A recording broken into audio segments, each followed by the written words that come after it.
ఆత్మల్ని కాపాడే వాళ్ళు లేరు. పిల్లారా, నీ డబ్బుని ఆశించే వాళ్ళు ఉన్నారు, ఆత్మలను కాపాడే వాళ్ళు లేరు. పిల్లరా, నువ్వేమైపోయినా పర్వాలేదు అనుకునే వాళ్ళు ఉన్నారు. పిల్లరా, ఆత్మలను కాపాడే వాళ్ళు లేరు. నువ్వు రావడం వల్ల వాళ్ళకు డబ్బు ఆదాయం పెరుగుతుంది అనుకునే వాళ్ళు ఉన్నారు. ఆత్మల కాపరి అనంటే నశించిన దానిని వెదకి రక్షించుటకు మనుష్య కుమారుడు ఈ లోకములోనికి వచ్చాను. పిల్లరా, యేసయ్య అన్నాడు, నేను గొర్రెలకు మంచి కాపరిని. మంచి కాపరి గొర్రెల కొరకు తన ప్రాణాన్ని పెడతాడు. దేవునికి స్తోత్రం కలుగును గాక. ఆత్మల కాపరి, ఆత్మల చాలా సందర్భాలలో పాటలు పాడుతూ గొర్రెల గొప్ప కాపరి మా యేసు అంటారు.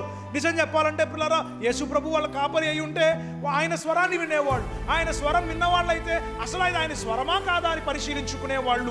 అన్యుని స్వరాన్ని వినడానికి అవకాశం ఏమాత్రమునూ ఉండదు. అందుకనే యేస్కేలు ప్రవక్త అంటాడు ఒకరోజు, ఇలా యేస్కేలు గ్రంథంలో 34వ అధ్యాయానికి వెళ్ళండి ఒకసారి. యేస్కేలు గ్రంథం 34వ అధ్యాయం 6వ వచనాన్ని మనం చదువుకుంటే, నా గొర్రెలు పర్వతములన్నిటి మీదను ఎత్తైన ప్రతి కొండ మీదను తిరుగులాడుచున్నవి. నా గొర్రెలు భూమి అంతటా చెదిరిపోయినను వాటిని గూర్చి విచారించువాడు ఒక్కడునూ లేడు. అంటే